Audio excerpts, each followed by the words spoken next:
আমি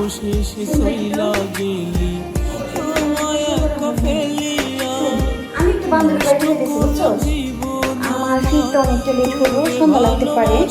আর তো সাহেব আসার সময় হয়ে গেছে, সাহেবের রুমটাকে পরিষ্কার করা, আর সে যদি দেখে এরকম ময়লা আমি কিন্তু চিল্লাফাল্লা করবো। আর তোর সাহেবের কি লাগে না লাগে একটু খেয়াল রাখিস বুঝছো, যেহেতু আমি নাই বুঝতে তো পারতেছিস।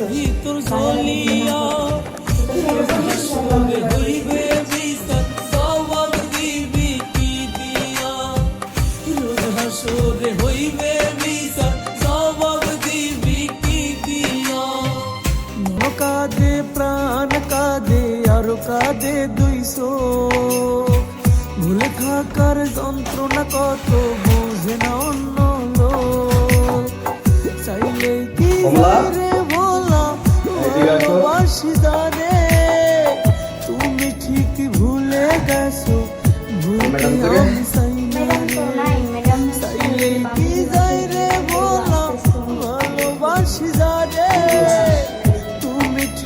ভুলে গেছো আমি চাই না বললো যে আমি বান্ধবীর বাসায় যাচ্ছি, তো আমরা বলে দিস। আচ্ছা ঠিক আছে, তুই কাজ কর যা। কসম রে আমি ভালোবাসি তোরে বিশ্বাস না হইলে প্রিয়া দেখ না বুকটা ছিঁড়ে খোদার কসম রে আমি ভালোবাসি তোরে বিশ্বাস না হইলে প্রিয়া দেখ না বুকটা ছিঁড়ে নিঃশ্বাসে নিঃশ্বাসে তুই আসিস মিশে খোদার কসম বেঈমান আমি ভালোবাসি তোরে মনের ঘরে যতন করে রাখছিলাম যারে মনটাই আমার ভেঙে দিয়ে সইলা গেল রে আমার মনের ঘরে যতন করে রাখছিলাম যারে মনটাই আমার ভেঙে দিয়ে সইলা গেল রে ভাল লাগে না একা জীবন সঙ্গী সারা বুঝে মন আমার মনের ভালোবাসা কম তো ছিল না আমার মনের ভালোবাসা কম তো ছিল না তার মায়ায় জড়িয়ে তুমি করলা সালনা আমার পাখি নাইয়া আমার হইয়া গেছে জাহানিকা আগের মালিক নাই প্রয়োজন নতুন মালিক তার দরকার আমার পাখি নাইয়া আমার হইয়া গেছে জাহানিকা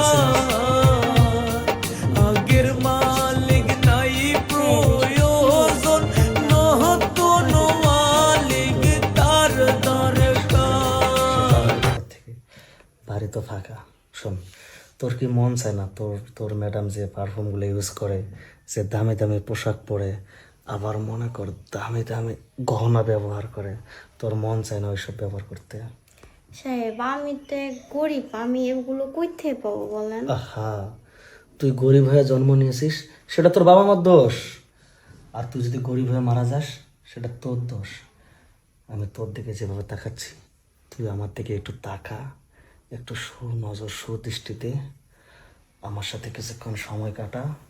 তুই এই হাত দিয়ে কাজ করিস, এই হাত দিয়ে আমাকে কিছুক্ষণ আদর কর, দেখবি তুইও তোর ম্যাডামের মতো অনেক কিছু পড়তেও পারবি, অনেক কিছু ব্যবহারও করতে পারবি।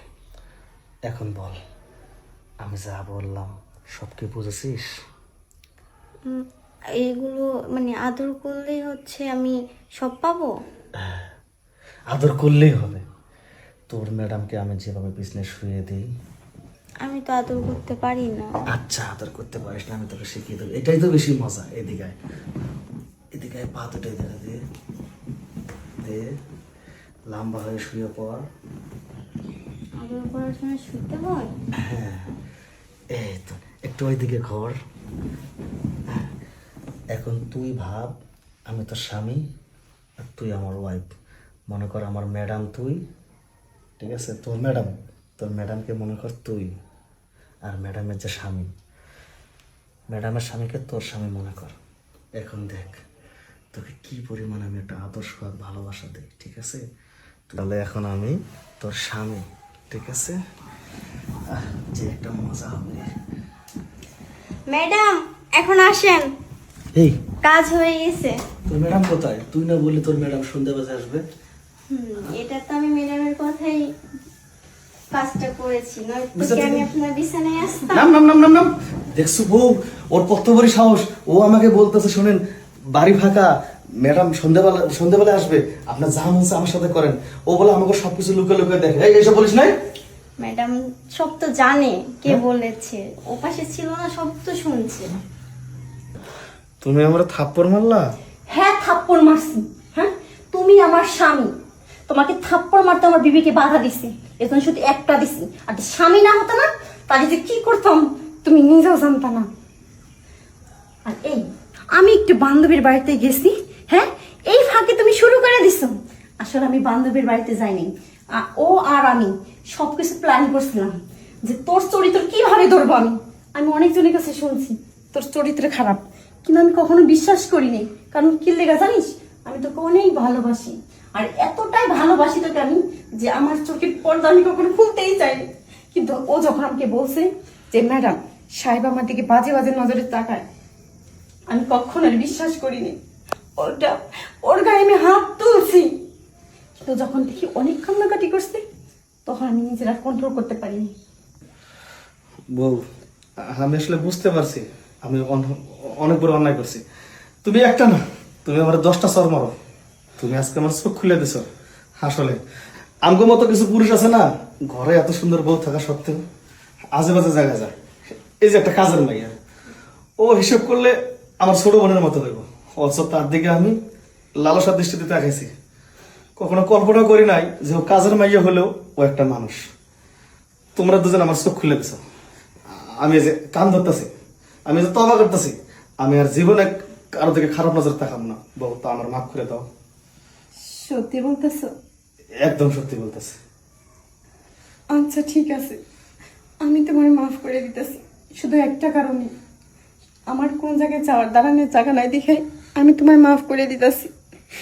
এরপর যদি কখনো এই ধরনের কোনো কাজ করো তাহলে সোজা উপরে চলে যাব, আর কোথাও না। আচ্ছা, এই ধরনের কাজ আমি করবো না। এই যে ছোট বোন, তুমি আমার মাফ করে দিও। আরে সাহেব এগুলো কি বলেন, যাই হয়েছে যেটা হয়েছে ওটা ভুলে যান। আচ্ছা ঠিক আছে।